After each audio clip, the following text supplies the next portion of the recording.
Assalamualaikum warahmatullahi wabarakatuh.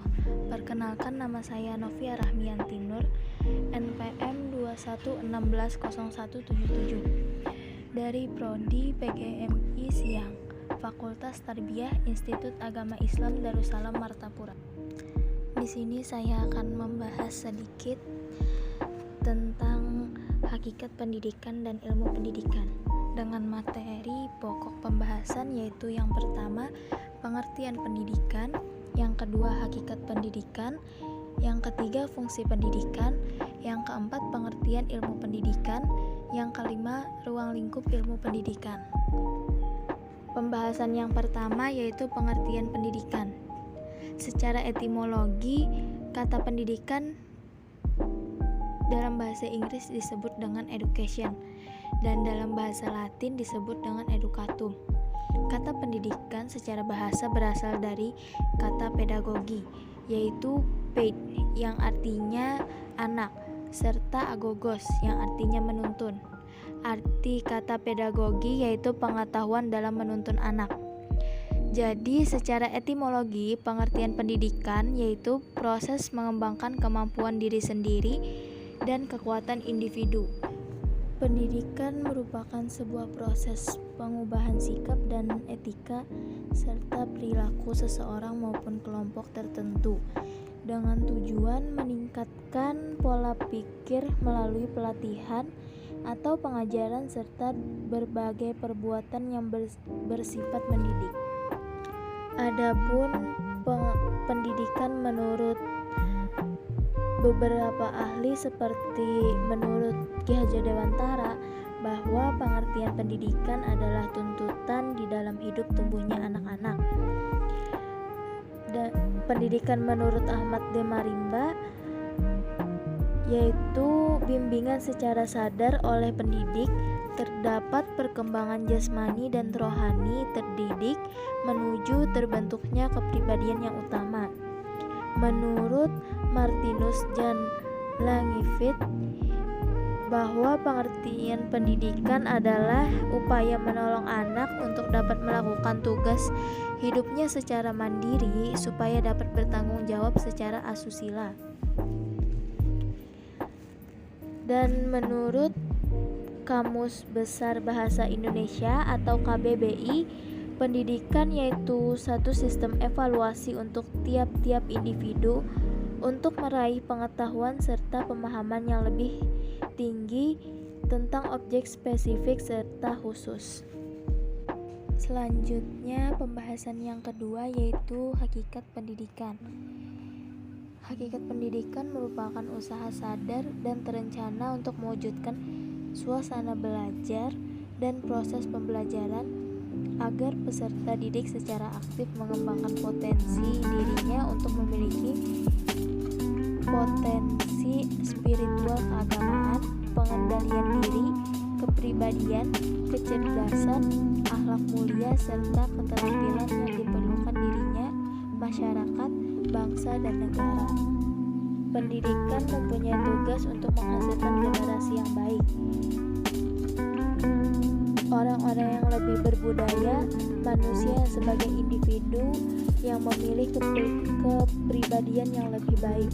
Tujuan pendidikan di suatu negara akan berbeda dengan tujuan pendidikan di negara lainnya, sesuai dengan dasar negara, falsafah hidup bangsa, dan ideologi negara tersebut.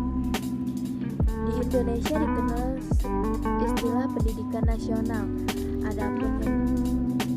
Adapun yang dimaksud dengan pendidikan nasional yaitu pendidikan yang berdasarkan Pancasila dan Undang-Undang Dasar Negara Republik Indonesia tahun 1945 yang berakar pada nilai-nilai agama, kebudayaan nasional Indonesia, dan tanggap terhadap tuntutan perubahan zaman.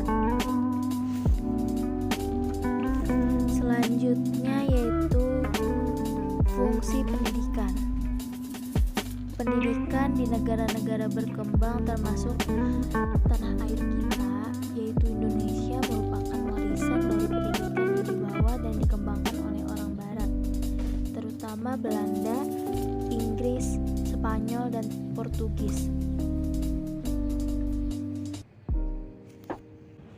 Ada 8 konsep fungsi pendidikan yang dikemukakan oleh Meta Spencer dan Alex Inkeles, yaitu yang pertama pemindahan kebudayaan atau pewarisan kebudayaan, yang kedua fungsi nilai-nilai pengajaran, yang ketiga promosi mobilitas sosial, yang keempat pemerolehan atau pemberian ijazah atau sertifikat, yang kelima pelatihan pekerjaan, yang keenam peningkatan hubungan sosial, yang ketujuh membangun semangat nasionalisme, yang kedelapan pemeliharaan atau perawatan bayi.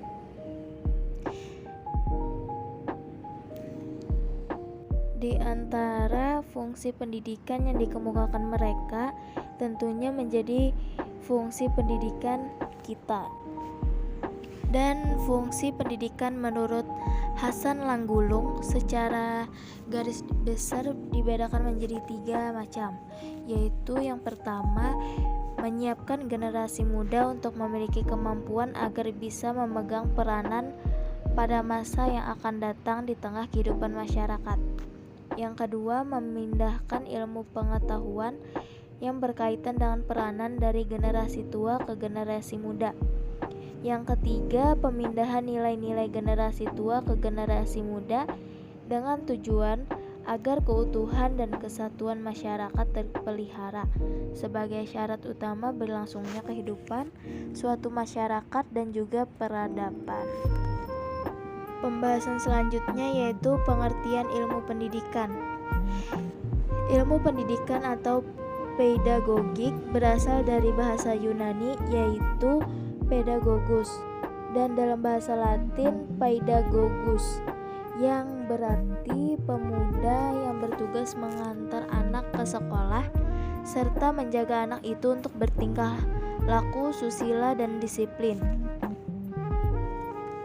Ada beberapa definisi tentang ilmu pendidikan menurut beberapa ahli, yaitu seperti menurut Profesor Dr. M.J. Langefield. Pedagogik atau ilmu pendidikan ialah suatu ilmu yang bukan saja menelaah objeknya untuk mengetahui betapa keadaan atau hakiki objek itu, melainkan mempelajari pula betapa hendaknya bertindak. Selanjutnya menurut Profesor Bojonegoro dan Dr. Andes Sutejo, ilmu pendidikan atau pedagogik adalah teori pendidikan perenungan tentang pendidikan. Dalam arti yang luas, pedagogik adalah ilmu pengetahuan yang mempelajari soal-soal yang timbul dalam praktek pendidikan.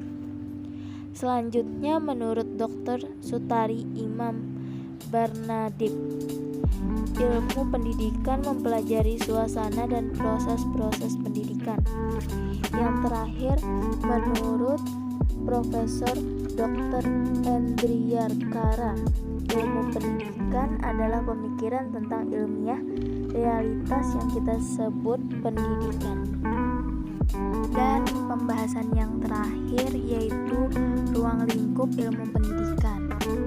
Ruang lingkup ilmu pendidikan sangat luas karena di dalamnya banyak pihak yang ikut terlibat, seperti pihak yang terlibat dalam ruang lingkup pendidikan, yaitu yang pertama perbuatan mendidik. Perbuatan mendidik merupakan seluruh kegiatan, tindakan, atau perbuatan dan sikap yang dilakukan oleh pendidik sewaktu menghadapi atau mengasuh anak didik, atau bisa diartikan sikap atau tindakan menuntun, membimbing, memberikan pertolongan dari seseorang pendidik kepada anak pendidik menuju kedewasaan. Yang kedua yaitu anak didik, merupakan objek terpenting dalam pendidikan. Hal ini disebabkan perbuatan atau tindakan mendidik dilakukan hanyalah untuk membawa anak didik kepada tujuan pendidikan yang dicita-citakan. Yang ketiga yaitu dasar dan tujuan pendidikan, merupakan landasan yang menjadi fundamen serta sumber dari segala kegiatan pendidikan Islam dilakukan. Yang keempat, pendidik merupakan subjek yang melaksanakan pendidikan. Pendidik memiliki peran penting untuk keberlangsungan pendidikan. Baik atau tidaknya pendidik berpengaruh besar terhadap pendidikan. Yang kelima, materi pendidikan, yaitu bahan-bahan atau pengalaman belajar ilmu agama Islam yang disusun sedemikian rupa untuk disampaikan kepada anak didik. Yang keenam, metode pendidikan merupakan cara yang paling tepat dilakukan oleh pendidik untuk menyampaikan bahan atau materi kepada anak didik. Yang ketujuh, evaluasi, yaitu cara-cara bagaimana mengadakan evaluasi atau penilaian terhadap hasil belajar peserta didik. Yang kedelapan, alat-alat pendidikan, yaitu alat yang dapat digunakan dalam melaksanakan pendidikan agar tujuan pendidikan tersebut dapat tercapai. Dan yang kesembilan, yang terakhir, lingkungan pendidikan, yaitu keadaan yang ikut berpengaruh dalam melaksanakan serta hasil pendidikan itu sendiri. Mungkin itu saja yang saya sampaikan. Maaf atas kekurangannya. Salah hilaf mohon maaf. Pamit undur diri. Wassalamualaikum warahmatullahi wabarakatuh.